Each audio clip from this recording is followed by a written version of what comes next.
सहनाववतु सहनो भुनक्तु सह वीर्यं करवावहै तेजस्विनावधीतमस्तु मा विद्विषावहै। ओम शांति शांति शांति। ओम शन्नो मित्रः शं वरुणः शन्नो भवत्वर्यमा शन्न इंद्रो बृहस्पतिः शन्नो विष्णुरुक्रमः। नमो ब्रह्मणे नमस्ते वायो त्वमेव प्रत्यक्षं ब्रह्मासि त्वामेव प्रत्यक्षं ब्रह्म वदिष्यामि ऋतं वदिष्यामि सत्यं वदिष्यामि तन्मामवतु तद्वक्तारमवतु अवतु माम् अवतु वक्तारम्। ओम शांति शांति शांतिः। शंकरं शंकराचार्यं केशवं बादरायणं सूत्रभाष्यकृतौ वन्दे भगवन्तौ पुनः पुनः।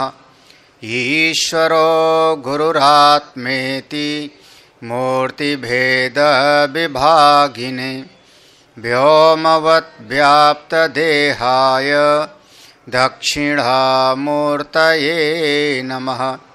सदाशिवसमारम्भां शङ्कराचार्यमध्यमाम् अस्मदाचार्यपर्यन्तां वन्दे गुरुपरम्पराम्। श्रुतिस्मृतिपुराणानाम् आलयं करुणालयं नमामि भगवत्पादं शंकरं लोकशंकरम्। इस मंत्र का पाठ करते हैं।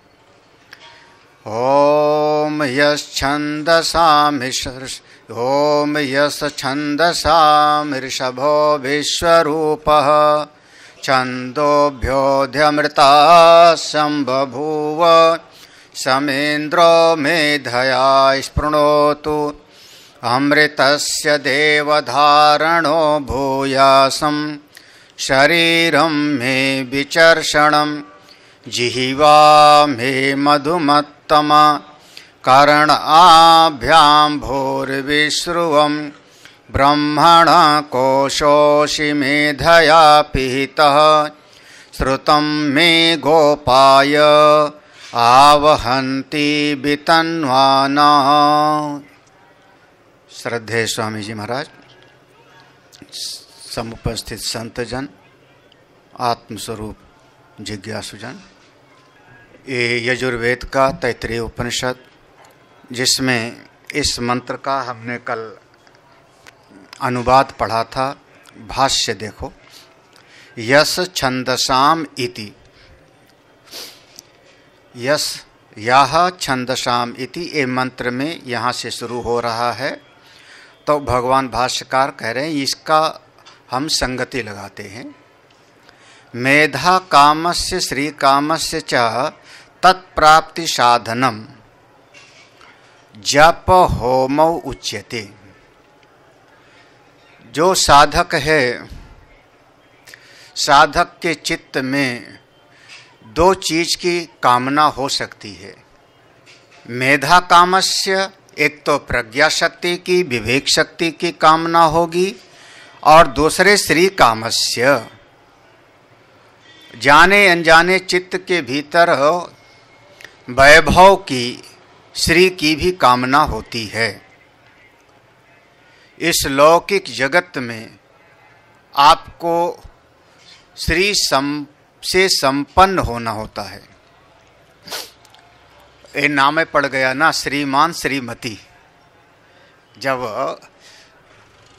कार्ड में लिखा तो श्रीमान और श्रीमती, श्रीयुत, जो श्री से संपन्न हैं, और श्री माने ऐश्वर्य, श्री माने वैभव, श्री माने लक्ष्मी। हम हमेशा कहते हैं कि अपने सनातन धर्म में दरिद्रता का हमने सम्मान नहीं किया है कहीं पर, त्याग का सम्मान है। और त्याग वही सकता है जिसके पास कुछ होगा। हमारे पास 4 गौ है तो हम 2 गौ का जो है दान कर सकते हैं। तो त्याग का सम्मान है। हम भारतीय संस्कृति में बड़े बड़े सम्राट लोग एक दिन सब छोड़ करके वानप्रस्थ में चले गए, उसका सम्मान है, दरिद्रता का सम्मान नहीं है। और अगर कोई दरिद्र है, इसका मतलब पुरुषार्थी नहीं होगा। कहते हैं मेहनती आदमी हो तो मिट्टी से भी सोना वो बनाता है। पंजाब की तरफ जमीन से अनाज पैदा करते हैं। कहीं न कहीं ममता कम होवे तो पंजाब की तरफ ऐसा देखा गया कि अगर कहीं उसका 1 बीघा जमीन है और महंगी हो गई है तो अपना उधर का वहाँ से ज़्यादा उसका मोह नहीं होगा, 1 बीघा जमीन अपना बेच देगा और उतने ही पैसे में ये उधम सिंह नगर, लखीमपुर खीरी, पीलीभीत, बरेली, उस तरफ में 10 बीघा जमीन खरीद लेगा उतने में ही, और उसी में फिर वो परिश्रम करके धन कमाएगा, संपत्ति कमाएगा। बहुत बार जो इधर के लोग हैं वो क्या कहेंगे, अरे नहीं हमारी बाप दादाओं की चीज है, इसको हम कैसे बेचते। लेकिन श्री काम अगर होना है तो उसके लिए कुछ शर्तें हैं। तो दोनों चीजें, मेधा कामस, श्री कामस। इस लौकिक जगत में आपको श्री से संपन्न होना है और पारलौकिक उस तत्व की प्राप्ति के लिए मेधा काम होना है। तत्प्राप्ति साधनम, ये दोनों की प्राप्ति का साधन क्या होगा, जप होमौ उच्यते। ये 2 साधन यहाँ पर लिया। एक तो जाप करना है और दूसरे होम, आहुति देना। तो एक तो हो गया होम करते हैं तो कर्म, और जाप करते हैं तो उपासना। ये दोनों करते रहना चाहिए। इसके लिए ये प्रसंग आ रहा है आगे का जो प्रसंग आ रहा है वो कर्म और उपासना, होम और जप, ये दोनों के लिए आ रहा है। इसको अब इसका लक्षण कहाँ है, तो कहा देखो पूर्व में आया था ना, समेंद्रो मेधया स्पृणोतु, ये मंत्र में आया है कि वो परमात्मा, वो इंद्र स्वरूप परमेश्वर परमात्मा हमको मेधा शक्ति से संपन्न करें। और फिर ततो में श्रियमावह, ये भी अभी आगे आएगा। हाँ, ये अगले वाले पंक्ति में आएगा।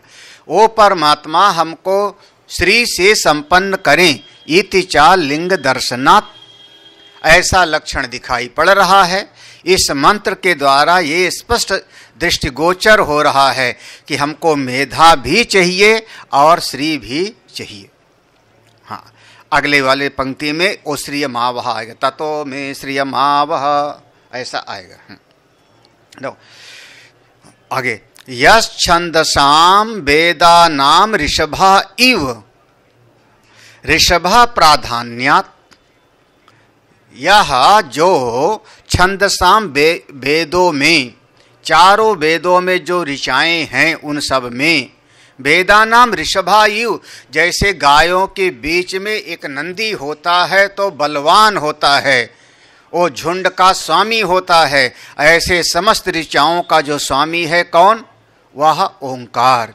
ऋषभा इव, बैल नहीं समझ लेना है, जैसे वहां पर श्रेष्ठता का प्रतीक है, उसके स्वामी का प्रतीक है, उसी प्रकार से समस्त वेदों का स्वरूप कौन? सबका मूल स्वरूप कौन? ओंकार है।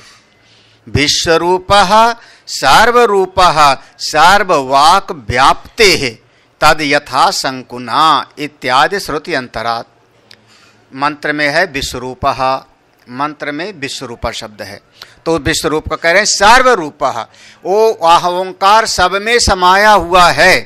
कैसे? सार्ववाक् व्याप्ते, क्योंकि सारे संसार में जितने आकृतियां हैं उनका कोई न कोई एक संज्ञा है, एक नाम है, और समस्त नाम उस ओंकार में ही समाया हुआ है। ये कल हम लोगों ने विचार किया था, समस्त नाम उस ओंकार में ही समाया हुआ है। कैसे? तद यथा संकुना, जैसे यह छांदोग्य उपनिषद का दृष्टांत हो गया।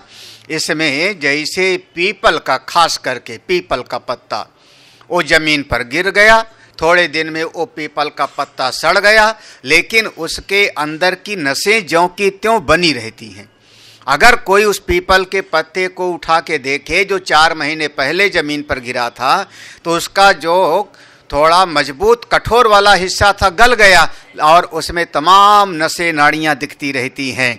उसी प्रकार से ये वेद की समस्त ऋचाओं में वह ओंकार ही व्याप्त है, उसी से व्याप्त है इत्यादि श्रुति अंतरात् ऐसा वहां पर लिखा गया। अतएव ऋषभत्वम ओंकारस्य, इसीलिए यह जो श्रेष्ठता है नंदी के जैसे, ऋषभ के जैसे जो यहाँ दृष्टांत दिया, वो ओंकार का ही एक उपमा है, ओंकार के लिए ही ये प्रयोग किया गया है। ओंकारो ही यत्र उपास्य इति ऋषभादि शब्दैः स्तुतिः न्यायैः व ओंकारस्य। यह जो ओंकार है, ओम है, वही यहाँ पर उपास्य। ओंकारो ही यत्र उपास्य, ओम की ही यहाँ पर उपासना का विधान है, ओम की ही उपासना करनी चाहिए। ऐसा यहाँ पर ऋषभ जो शब्द आया है उसके द्वारा ये संबोधित किया गया है। ऋषभ का जैसे नंदी बैल का यहाँ संज्ञा दिया, इसका मतलब हुआ ओंकार ही उपास्य है, इसीलिए उसकी स्तुति की गई है। जैसे समस्त गायों के झुंड में वो ऋषभ होता है तो हम कहेंगे वो श्रेष्ठ है, तो स्तुति करने का मतलब क्या हुआ कि वो उपास्य है। किसी की हम प्रशंसा करते हैं तो प्रशंसा करने का मतलब होता है वो ग्राह्य है।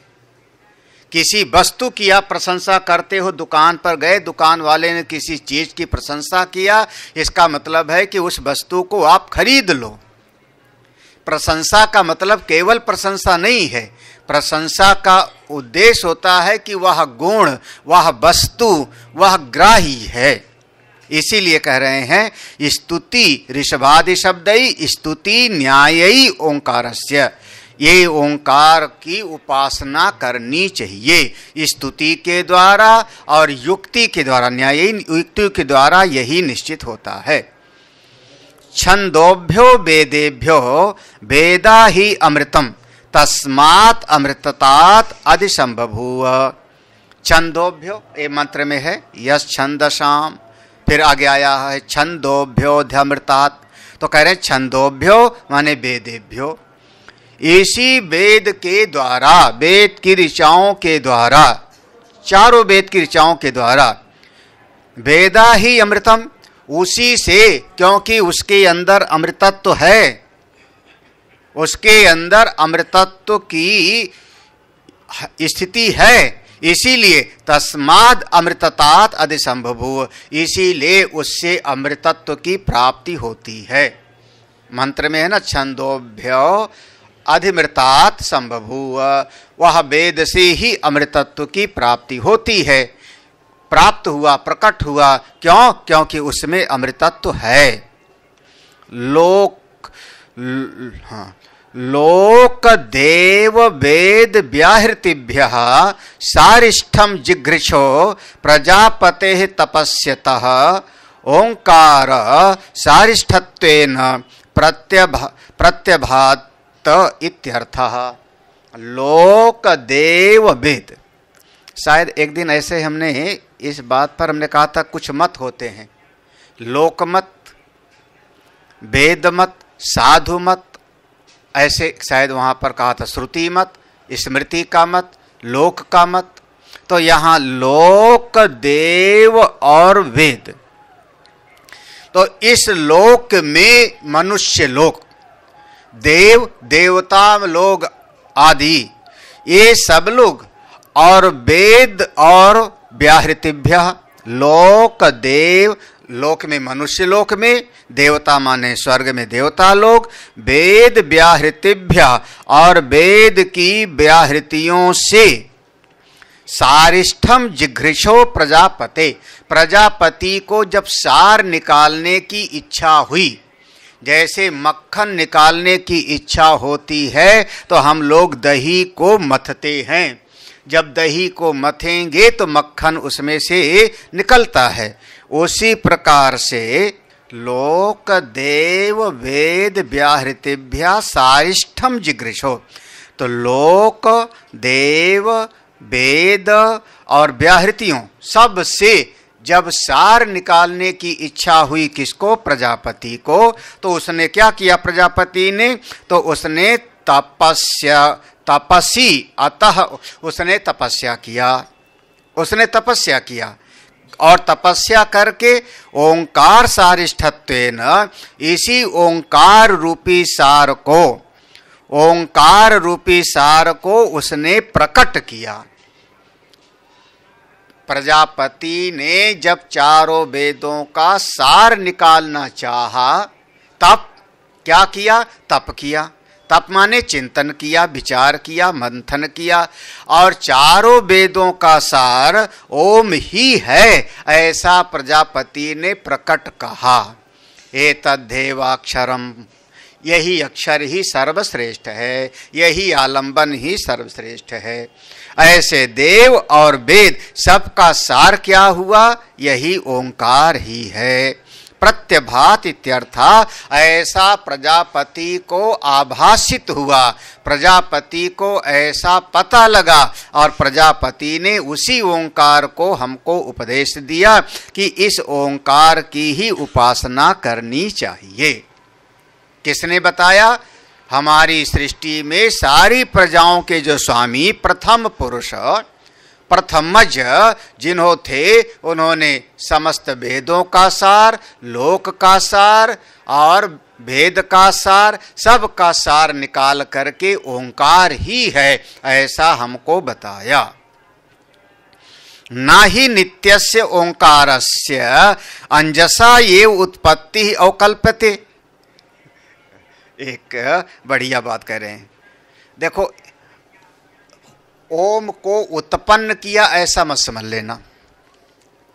ओम की उत्पत्ति हुई, जैसे हम किसी विग्रह को बनाते हैं, और जब किसी विग्रह को बनाते हैं तो इसका मतलब वो विग्रह बनने के पहले उसका प्राग भाव था। जैसे हमने घट को बनाया तो घट के बनने के पहले घट का प्राग भाव था, घट नहीं था। तो अगर आप कहो कि इस ओम को उत्पन्न किया, तो ऐसा मत समझ लेना। उत्पन्न करने का अर्थ हो जाएगा कि ओम के उत्पत्ति के पहले वो उसका अभाव था, तो ऐसा मत समझ लेना। वो उसमें था, छुपा हुआ था, उसको प्रकट किया, उत्पन्न नहीं किया। ये विषय कल हम लोगों ने चिंतन किया था इस पर। जैसे हमने कहा था, दही में, दूध में मक्खन पहले से ही है, और उसमें से मक्खन जब निकाला आपने तो उत्पन्न नहीं किया है, बल्कि उसके अंदर जो पहले से ही मक्खन था उसी को आपने मथ करके प्रकट किया है। उसी बात को करें, ना ही ना को बाद में ही, क्योंकि नित्यस्य ओंकारस्य, जो ओम है वो नित्य है, तो ऐसे ओम को, नित्य ओम को अंजसा ये उत्पत्ति अकल्पते, उसकी किसी प्रकार से भी उत्पत्ति की कल्पना नहीं की जा सकती।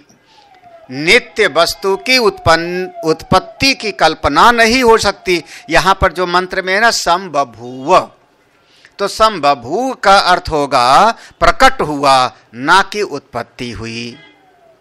इस प्रकार से ओंकार की बात प्रजापति ने हमको बताया। इस ओम की ही उपासना करना चाहिए। स एवं भूत ओंकार इंद्रः सर्व कामेशः परमेश्वरो मां मेधया प्रज्ञया स्पृणोतु प्रीणयतु बलयतु वा। वह जो सा कौन? एवं भूत ओंकारा, वह जो ओम स्वरूप है। अब इस ओम स्वरूप से ही, ओंकार से ही प्रार्थना हो रही है। उसी ओम का एक प्रचलित नाम हो गया है इंद्र, परमेश्वर। इंद्र मतलब कौन? सार्व कामेशः परमेश्वरः। वहां पर मंत्र में है ना, इंद्र शब्द आया है मंत्र में। मंत्र में समेंद्रो मेधया, हाँ है ना, सा मा इंद्र, तो इंद्र का अर्थ क्या होगा? सर्व कामेशा, समस्त कामनाओं की पूर्ति करने का स्वामी, और समस्त जीव के कर्मों का फल देने वाला कौन हुआ? परमेश्वर। तो इंद्र का अर्थ हुआ यहां पर वह ओम स्वरूप जो परमेश्वर है, कर्माध्यक्ष है, जीवों के कर्म फल को देने वाले वह ओम स्वरूप जो परमेश्वर हैं, वो क्या करें? माम, मुझको, मेधया माने प्रज्ञया, इस प्रज्ञा शक्ति से, विवेक शक्ति से स्पृणोतु, स्पृणोत माने हमको उससे मजबूत बनावे, प्रीणयतु, वो हमको प्रदान करें, सबल करें, मजबूत बनावे, बलयतु वा, हमको प्रसन्न करें। प्रीणयतु या प्रसन्न करने के अर्थ में होता है। जब जीव के भीतर बल होगा, संपत्ति होगी तो प्रसन्न होता है। तो वह ओम स्वरूप परमेश्वर हमको प्रज्ञा शक्ति दे के, विवेक शक्ति दे करके प्रसन्न करें। प्रीणयतु, प्रसन्न करें, बलयतु, बलवान बनावे, वो हमको इससे संपन्न करें, हमारे भीतर ऐसा हो।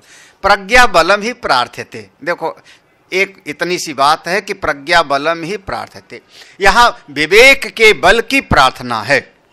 यहां प्रार्थना की जा रही किसकी? बुद्धि के विवेक। अब वो वाला श्लोक पढ़ लेना चाहिए, धिग बलम क्षत्रिय बलम ब्रह्म तेजो बलम, प्रज्ञा बलम ही प्रार्थ्यते। संसार के सारे बल एक तरफ और ज्ञान का बल एक तरफ। पहले के समय में कहते थे लेखनी में बड़ी शक्ति है, कहते थे कलम में बहुत शक्ति है, और यहां तक कि राजाओं को भी हटा सकती है सिंहासन से और राजा को बना सकती है, ऐसा कहा जाता था। तो प्रज्ञा बलम ही प्रार्थ्यते, एक ज्ञान का बल की प्रार्थना है। अमृतस्य अमृतत्व हेतु भूतस्य ब्रह्म ज्ञानस्य तदधिकारात् हे देव धारणो धारयिता भूयासम भावेयम। हे भगवान, अमृतस्य अमृतत्व हेतु भूतस्य, देखो मंत्र में अमृतस्य शब्द है ना, अमृतस्य देव धारणो भूयासम, तो अमृतस्य का अर्थ क्या होगा? अमृतत्व हेतु भूतस्य, अमृतत्व का जो कारण है, अमृतत्व का जो हेतु है, अमृतत्व का जो कारण है, वो क्या है कारण? ब्रह्म ज्ञानस्य। अमृतस्य देव धारणो भूयासम, तो अमृतस्य माने अमृतत्व हेतु भूतस्य, अमृतत्व का जो हेतु है, अमृतत्व का हेतु क्या होगा? वह ब्रह्म विद्या ब्रह्म ज्ञानस्य तद अधिकारात् प्रज्ञा बलम ही प्रार्थ्यते। प्रज्ञा बल की प्रार्थना की जाती है। हे भगवान, हमको बुद्धि देना, हमारे ज्ञान को अच्छा बनाना। क्यों? क्योंकि अमृतत्व की प्राप्ति कब होगी? जब आपके भीतर ब्रह्म ज्ञान स्थित होगा। तो ब्रह्म ज्ञानस्य हेतुभूत, तो क्या हुआ कि अमृतत्व की प्राप्ति का हेतु हुआ ब्रह्म ज्ञान। तद अधिकारात, और बिना ब्रह्म ज्ञान के अमृतत्व की प्राप्ति नहीं होगी। हम चाहते हैं क्या? अमृतत्व, हम अमरत्व चाह रहे हैं। उसका कारण क्या होगा? ब्रह्म ज्ञान। और ब्रह्म ज्ञान को धारण करने में हम समर्थ हों। हे देव, धारणो धारयिता भूयासम भवेयम। इस ब्रह्म ज्ञान को धारण करने में हम समर्थ हों, ब्रह्म विद्या को हम अपने भीतर धारित कर सके, ऐसी मेरे भीतर सामर्थ्य हो। यहां पर आपकी बुद्धि विचक्षण हो, प्रज्ञावान हो, इसकी प्रार्थना है। अब बुद्धि के बाद में देखो, किंच शरीरम में मम विचर्षणम विचक्षणम योग्यम इति एतत्। और भी, किंच और भी, शरीरम में, जो मेरा ये शरीर है, स्थूल शरीर, ये जो मेरा शरीर है, क्योंकि बुद्धि के लिए प्रज्ञा बल की कामना हो गई तो अंतःकरण की बात वहां पर हो गई। ये जो हमारा स्थूल शरीर है, ये भी विचर्षणम विचक्षणम, ये भी योग्य हो, बलवान हो, ये भी बलवान हो। अब कमजोर होगा, शरीर कमजोर होगा, आंख से दिखाई कम पड़ेगा तो पढ़ेंगे कैसे? जब पढ़ेंगे नहीं तो प्रज्ञा कैसे होगी? कान कमजोर होगा तो सुनाई नहीं पड़ेगा, जब सत्संग भी सुनाई नहीं पड़ेगा तो बुद्धि का विवेक कैसे जगेगा? तो हमारा ये शरीर भी योग्य हो, सामर्थ्यवान हो, बलवान हो। ये शरीर भी बलवान हो और मेरी बुद्धि भी बलवान हो, दोनों। योग्यम इति एतत्, ब्रह्म ज्ञान के योग्य हो जावे। ऐसा हो जावे कि आप जिस समय सत्संग में बैठो शांति से बैठ सको, ब्रह्म विद्या के योग हो। भूयात इति पुरुष विपरिणामः। यहां पर भूयात शब्द लिखा है ना, भूयात शब्द मंत्र में है, शरीरम में भूयासम, तो कह रहे हैं भूयात इति पुरुष विपरिणामः। यह जो भूयासम शब्द है ना, भूयासम के लिए कह रहे हैं कि भूयासम की जगह पर आपको भूयात समझ लेना चाहिए। ऐसा भूयात इति पुरुष विपरिणामः, वह जो पुरुष में है, भूयासम जो है उत्तम पुरुष में है, तो उसको भूयात कर लो। कैसे? प्रथम पुरुष में कर लो। प्रथम पुरुष, मध्यम पुरुष और उत्तम पुरुष, तीन प्रकार का होता है ना। कौन कौन सा? पठति पठता पठंती, ये कौन सा हुआ? पठति पठता पठंती कौन सा पुरुष में है? और पठसि पठता पठथ और पठामि पठाव, ये तो यह जो भूयासम है वो है उत्तम पुरुष में, और उसको समझ लो भूयात इति, इसको प्रथम पुरुष में ले आओ। ऐसा हम होवी, ऐसा हम सभी होवे, ऐसा हमको होना, सबको होना चाहिए, केवल हमको ही नहीं। क्योंकि प्रार्थना किसकी हो रही है शुरुआत से? सहनौ यशः सहनौ ब्रह्म, हम सभी का। तो हम सभी लोग तेजस्वी बने, तो छांदस है वहां पर, भूयासम को भूयात करके समझ लो, वो भूयात इति पुरुष विपरिणाम। अब आगे, जिह्वा में मधुमत्तमा, जिह्वा में मधुमत्तमा, ये मंत्र में है, इतना मंत्र में है। तो कह रहे मधुमति अतिशयेन मधुरभाषिणी इत्यर्थः। मधुमति अतिशयेन, हमारी जिह्वा मधु वाली हो, अतिशयेन मधुमति, बहुत ज्यादा इसमें मिठास होवे। जैसे कई बार वो मधुमक्खियों का छत्ता तो लगा होता है, लेकिन उसमें शहद नहीं होता। कहते हैं वो मधुमक्खी शहद पी करके उड़ गई, तो उसको पूरा छत्ता उसका खोल डालो तब भी उसमें शायद 100 ग्राम भी शहद नहीं। और ऐसा गांव में लोग कहते हैं कि अमावस्या के समय पर शहद तोड़ते हैं और पूर्णिमा पर अगर तोड़ते हैं तो शहद खाली मिलता है, ऐसा माना गया। तो वो जो शहद का छत्ता लगा है, जब अमावस्या के लगभग में तोड़ेंगे तो उसमें खूब शहद भरा होता है। तो इसी को करें अतिशयेन मधुमती, हमारी जीवा ऐसा होवे कि इसमें अतिशय मधु हो। अच्छा, वो मधु का छत्ता लगा है ऊपर पेड़ की डाल पर और खूब भरा है, उसके नीचे चले जाओ तो कभी एक आध बूंद टपकेगा उसमें से कि नहीं? अतिशय भरा होगा तो टपकेगा कि नहीं? हाँ, अब पहले प्रैक्टिकल करके देखो, यही ना, अब प्रैक्टिकल करके देखो। पहले शहद के छत्ते के पास जाओ और हिम्मत बनाओ, पहले डरो मत कि मक्खी काटेगी। अब ओकर तो अतिशय अगर शहद हो तो उसमें से रस शहद टपकाता है। तो ऐसे हमारी जिह्वा से, वाणी से जब आप बोलो तो लगेगा कि मधु छर रहा है। एक विद्या है, मधु विद्या शास्त्र में है। तो मधुमती अतिशयेन मधुर भाषणी इत्यर्थ, अतिशय मीठा बोलने वाला। कम से कम लखनऊ वाले तो ऐसे बोलो ना। आप हरियाणा वाले तो बोलते हैं तो अलग ही भाषा बोलते हैं, पश्चिमी उत्तर प्रदेश वाले बोलते हैं तो हे भगवान। हाँ, कौन है? अरविंद तो नहीं है? हाँ, अरे अरविंद तो यहाँ बहुत प्यार से बोलता है। इसकी भाषा सुननी हो तो आप चलो अपने इसके गांव में सुनवाऊं, वो भी मैं ना रहूं तब सुनो फिर। हाँ, मैं ना रहूं और फिर ये किसी से बात कर रहे हो और दरवाजे के पीछे छुप के सुनो, तब समझ में आता है कि मेरठ की क्या भाषा होती है। सुना नहीं आप लोगों ने? कभी नहीं सुना, लेकिन हृदय से बहुत पक्के होते हैं। हाँ, हृदय से बहुत जल्दी किसी से बनती नहीं, और बन जाती है तो फिर पूरा साथ देते हैं।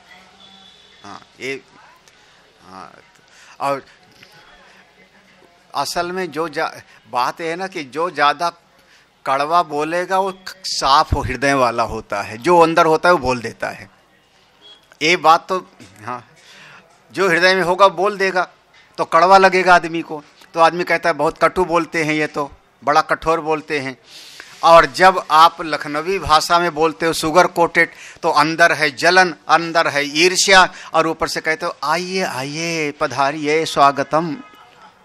तो क्या हो गया? ये मधु तो छरता है, लेकिन तो अतिशयेन मधुर भाषणी इत्यर्थ। देखो अब कानों के लिए का करणाभ्याम श्रोत्रभ्याम भूरि बहु विश्रुवम व्याश्रवम श्रोता भूयासम इत्यर्थ। करणाभ्याम माने श्रोत्रभ्याम अपने दोनों कानों से, भूरि बहु बहुत सारा, बार बार सुनते रहो, बार बार सुनते रहो। विश्रुवम व्यश्रवम श्रोता भूयासम माने मैं श्रोता बनूं, अच्छी प्रकार से सुनने वाला मैं बनूं। श्रोता ठीक होना चाहिए। हाँ, को कहते हैं ना सोता बनो ना सरौता बनो। समझ में आया? दो से बचो, सोता भी नहीं हूं और सरौता। हाँ, एक तो सत्संग में आए तो सो गए, तो हमने सत्संग में भी बैठ करके वो कौन हो गया? सोता। तब अब उसको ये विद्या नहीं प्राप्त होगी, क्योंकि ब्रह्म विद्या के लिए प्रार्थना है कि ब्रह्म विद्या के योग्य बनूं, लक्ष्य है अमृतत्व की प्राप्ति। तो सोता बनेगा तो उसको नहीं प्राप्त होगा। और कुछ लोग ऐसे होते हैं, उनको पूरे दिन काम करा लो, सेवा करा लो, सत्संग में बैठते हैं तभी आलस झपकी आती है। तो सोता नहीं होना चाहिए, सावधान रहो बिल्कुल। बीके सिंह कह रहा हूं, तुम सोते हो। हाँ हाँ, तुम ही सो जाते हो कई बार। हाँ, अभी नहीं सो रहे हो। तो सोता नहीं बनना है। और दूसरा वाला तुम्हारे भीतर घटेगा कि नहीं? चाहे जितनी बढ़िया बात कहें, व्यास भगवान चाहे जितना बढ़िया बात कहें, जो सुनने वाला होता है ना, वो सुनते सुनते कहता है ये बात जमी नहीं। जैसे सुपारी रखी सरौता में और सरौता ने सुपारी को काट, तो ऐसे गुरु जी की बात काट दी, ये बात नहीं जमी। ऐसा क्यों बोल दिया गुरु जी ने? गुरु जी समझते ही नहीं कुछ। अरे भक्तों का भाव भी समझना चाहिए। कट कट कट तो ना सोता बनना है ना। अब अपने आप समझ लो किसमें घट रही है। तो श्रोता भूयासम इत्यर्थ, हम बढ़िया सुनने वाले बने। श्रवण के बाद मनन करना है। श्रवण करते समय आपको, श्रवण करते समय केवल आप ग्रहण कर लो, उस समय आप अपनी बुद्धि से उसका खंडन मंडन मत करो। श्रवण करते समय केवल श्रवण करना है, बाद में उसका आप मनन करो, तो उसमें फिर जो आपको ठीक लगता है उसको ग्रहण करो। देखो, हाँ, आत्मज्ञान योग्य कार्य करण संघातो अस्तु इति वाक्यर्थः। ये पूरे वाक्य का मतलब क्या हुआ? वहां कहा था समेंद्रो मेधया स्पृण, हमारी प्रज्ञा शक्ति ठीक हो।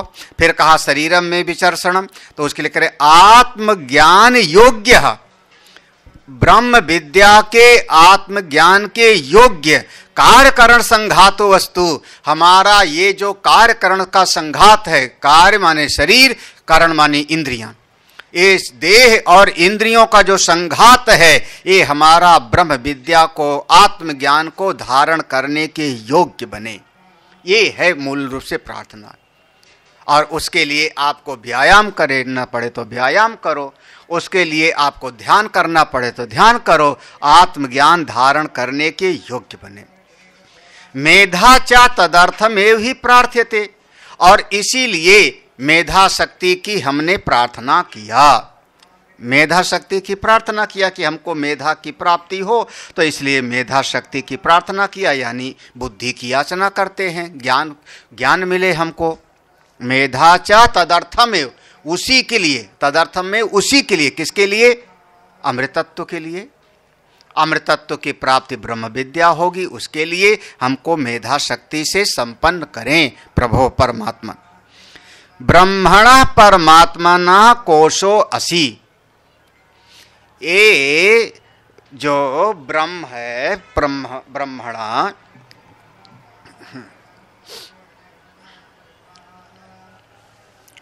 ब्रह्मणा परमात्मना, वहां मंत्र में ब्रह्मणा क्या है?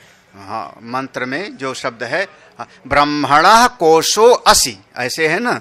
तो ब्रह्मणा कोशो असि, तो ब्रह्मणा के लिए कहा गया कि ब्रह्मणा का अर्थ किया परमात्मना। हे परमेश्वर, हे ब्रह्म स्वरूप परमात्मा, आप एक कोश से ढके हुए हो, आपके ऊपर एक पर्दा पड़ा हुआ है। एक कोश का यहाँ पर उसका व्याख्याक है आसे रिव उपलब्धि अधिष्ठानत्वात्। आसे यु, जैसे तलवार होती है, जैसे तलवार है, असे इव उपलब्धि अधिष्ठानत्वात्। तो जैसे हमने कहा कि म्यान लाओ, तो उस म्यान के अंदर तलवार है, तो तलवार किसमें छुपी है? वो म्यान के अंदर। तलवार म्यान के अंदर छुपी है। तो तलवार जैसे म्यान के अंदर छुपी है, ऐसे हे ब्रह्म स्वरूप परमात्मा, आप इस बुद्धि रूपी म्यान के अंदर छुपे हुए हो। ये बुद्धि हमारे भीतर परमात्मा को ढकती है, और हमारी प्रज्ञा बुद्धि अगर ठीक हो, और जैसे तलवार को म्यान से हमने बाहर निकाला, तो यही बुद्धि विवेकवती होगी, तो विचार करके परमात्मा का बोध प्राप्त कर लेगी। वही बुद्धि जब हमारी बहिर्मुखी है, बुद्धि जब हमारी विषयाकार वृत्ति वाला है तो परमात्मा ढका हुआ है। यही बुद्धि की वृत्ति जब ब्रह्माकार होती है तो वो उपलब्धि अधिष्ठान हो गया, उसकी उपलब्धि कराने वाला होता है। त्वं ही ब्रह्मणा प्रतीकम त्वयि ब्रह्म उपलभ्यते। हे ब्रह्म स्वरूप, त्वं ही ब्रह्मणा, आप ही ब्रह्म स्वरूप हो, आप ही ब्रह्म स्वरूप हो। त्वयि ब्रह्म, तुझ में ही, तुम में ही। देखो, हे ब्रह्म स्वरूप, त्वं ही ब्रह्मणा, चूंकि आप ही ब्रह्म हो तो तुम में ही ब्रह्म की उपलब्धि होगी, कहीं बाहर नहीं होगी। क्योंकि आपका स्वरूप ब्रह्म स्वरूप है तो आप ही के भीतर उस ब्रह्म की अनुभूति होगी। ब्रह्म की उपलब्धि किसी देश देशांतर में नहीं, लोक लोकांतर में नहीं होती। जब कभी होती है तो बुद्धि रूपी गुफा के अंदर ही होती है, अपने भीतर होगी। मेधया लौकिक प्रज्ञया पिहिता आच्छादिता। मेधया पिहिता, वो मंत्र में है। तो मेधया माने, देखो मेधा शब्द 2 बार आया। पहले आया था समेंद्रो मेधया, हमको मेधा शक्ति से संपन्न भगवान करें, और यहां कह रहे हैं कि मेधया कोशोष पिहिता। तो ये जो मेधया है, क्या मतलब हुआ कि लौकिक प्रज्ञया, जिसकी बुद्धि बहुत ज्यादा दुनियादारी में लगी होती है, बहुत ज्यादा लौकिक प्रज्ञा। लौकिक प्रज्ञा इसको कारिका में कहेंगे हे उपादेय बुद्धि से युक्त। ये मैं करूंगा तो इतना हमको उपलब्धि हो जाएगी, ऐसा करूंगा तो हमको ये फल मिलेगा, ऐसा, ये चीज ठीक नहीं है, हमारे अनुकूल नहीं है। तो जिसकी बुद्धि हमेशा इस दुनियादारी में लगी रहती है, उसी से पिहिता माने आच्छादिता, हमारे भीतर वह ब्रह्म ढका हुआ है। दुनियादारी की बुद्धि से हमारे भीतर का स्वरूप आच्छादित है, ढका हुआ है। बहुत बहुत साफ साफ यहाँ कहा, मेधया लौकिक प्रज्ञया पिहिता आच्छादिता। दुनियादारी की बुद्धि, जो लोग बहुत ज्यादा व्यवहारिक बुद्धि वाले होते हैं कि दुनिया में बड़े बुद्धिमान हैं, वो ब्रह्म स्वरूप से वंचित हो जाएंगे।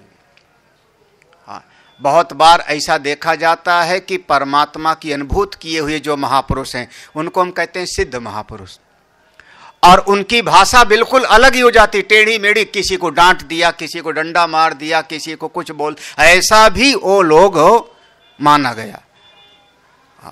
और यही प्रयाग में किसी समय पर पंडाल लगता था देवराहा बाबा का, कभी किसी ने दर्शन भी किया हो, मचान पर रहते थे। वो तो इंदिरा गांधी दर्शन करने आई तो बड़ा प्रचार हो गया, वो भी मचान से उतरे नहीं, उनके इंदिरा गांधी के सिर पे पांव छुआया था, उन्होंने पांव रख कर आशीर्वाद दिया था। वो मचान के नीचे खड़ी हो गई थी, ऊपर से पांव लटका दिया था। हम क्या कहेंगे, सिद्ध महापुरुष। लेकिन अब उनके कोई प्रवचन सुनो तो, कभी उनकी भाषा सुनो तो कुछ भी बोल देते थे, अपना बिहार की जैसी भाषा में। हाँ, तो भाषा अब लौकिक बुद्धि नहीं होगी। जिसकी प्रज्ञा बहुत ज्यादा अपनी आत्मा की तरफ मुड़ जाएगी, उसका व्यवहार कभी गड़बड़ भी हो सकता है। हाँ, वैसे होना नहीं चाहिए, व्यवहार अच्छा होना चाहिए, उसके लिए सारी प्रार्थनाएं हैं। लेकिन जिसकी दुनियादारी वाली बुद्धि में हमेशा लगा रहेगा, वो ब्रह्म स्वरूप से वंचित हो जाएगा। मेधया लौकिक प्रज्ञया पिहिता आच्छादिता। हाँ, सात्वम, हे प्रभो, हे परमेश्वर, आप सामान्य प्रज्ञै अभिदत तत्व इत्यर्थः। मतलब सामान्य बुद्धि से, क्योंकि दुनियादारी वाली बुद्धि क्या हो गई, सामान्य प्रज्ञा हो गई, और जिसकी बुद्धि कार्य को देख के कारण की खोज करेगा, वो उसकी विशेष बुद्धि हो गई।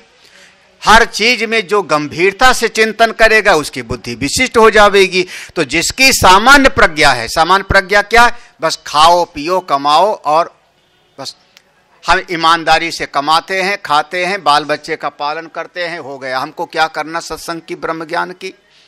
तो ऐसी जी सात्वम सामान्य प्रज्ञा ही, ये जो सामान्य प्रज्ञा है दुनियादारी में है, उससे अभिदित तत्व, उससे इस ब्रह्म तत्व की अनुभूति नहीं होती, ये मतलब है। श्रुतम श्रुतम श्रवण पूर्वकम आत्मज्ञानादिकम में गोपाय रक्ष। हे भगवान, जो हमने सुना, जो हमने श्रवण किया, सुना सत्संग में बैठ करके, आत्मज्ञान का, अपने स्वरूप के साक्षात्कार का, वो में गोपाय, वो मेरे भीतर रक्षित हो, वह सुरक्षित रहे, हमको याद रहे, वो हमको याद रहे। तत्प्राप्ति अविस्मरणादि कुर्वीति, कुर्वीति, वह जो हमने सुना, तत्प्राप्ति, वो जो हमने सुना, वो अविस्मरणादि कुर्वी इत्यर्थ, उसको हम कभी विस्मरण न करें, उसको हम कभी भूले ना, वो हमको ज्यों का त्यों याद रहे। जपार्था येते मंत्रा मेधा कामस्य। लो, यहां तक कह दिया। इतना पूरा जितना मंत्र है ऊपर का, ये किस लिए है? जप के लिए है। जपार्था एते मंत्रा, ये सारे मंत्र जप के लिए, इसीलिए इसको हम शांति मंत्र में सम्मिलित कर लिए, क्योंकि रोज सवेरे इसका पाठ करो। जप के लिए यानी शांति पाठ हो गया, ये मंत्र हो गया। और इससे क्या होगा? मेधा कामस्य, जो मेधा कामना वाला है, जिसकी बुद्धि अच्छी होवे इसी भावना है, उसके लिए ये मंत्र था। अब आगे, होमार्थस्तु अधुना श्री कामस्य मंत्रा उच्यन्ते। अब आगे आहुति देने के लिए, होम करने के लिए आगे के मंत्र हैं। और आहुति देगा तो क्या चाहिए उसको? श्री काम। श्री काम है, ऐश्वर्य चाहिए तो उसको आहुति देना चाहिए, तो आगे के मंत्र हैं। क्या है? आवहन्ति वितन्वाना, वहां पर है ना, आवहन्ति, आनयन्ति, वितन्वाना विस्तारयन्ति, यानी आवहन्ति मेरी तरफ ले आओ। आवहन्ति है ना वहां पे, आवहन्ति वितन्वाना। आवहन्ति माने आनयन्ति, हे प्रभु सब मेरे पास ले आओ। वितन्वाना विस्तार, और हमारा विस्तार होवे, हमारा विस्तार होवे। हाँ हाँ। तनोते तत्कर्मत्वात्, तनोते, यहां पर जो तनु धातु है वह विस्तार के अर्थ में होती है। तो हमको ये जो प्राप्त होता है वो हमारी तरफ ले आओ। और अब देखो जी, यही जो हमारे पास धन नहीं है वो धन हमारे पास ले आओ। आवहन्ति आनयन्ति, मेरे पास आवे, जमीन आवे, यश आवे, धन आवे। अच्छा, जो आवे हमारे पास, जितना धन आ गया उतना ही बना रहे हमेशा।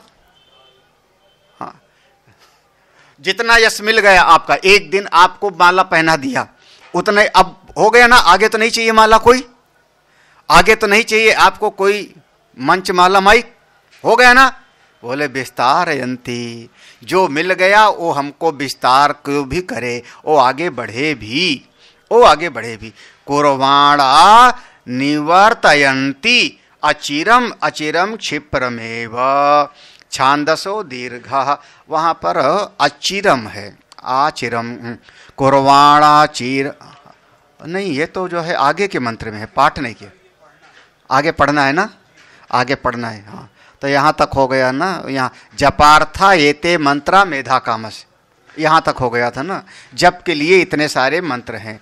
और होमार्था तु अधुना, होम के लिए आगे वाले मंत्र हैं जो श्री काम है उसके लिए। तो आवहन्ति यहाँ से अगला जो है अनुवाक आएगा, तो हम लोग इसको कल पढ़ते हैं। ओम पूर्णमदः पूर्णमिदं पूर्णात् पूर्णमुदच्यते पूर्णस्य पूर्णमादाय पूर्णमेवावशिष्यते। ओम शांति शांति शांति। हरि ओम। श्री गुरुभ्यो नमः। हरि ओम।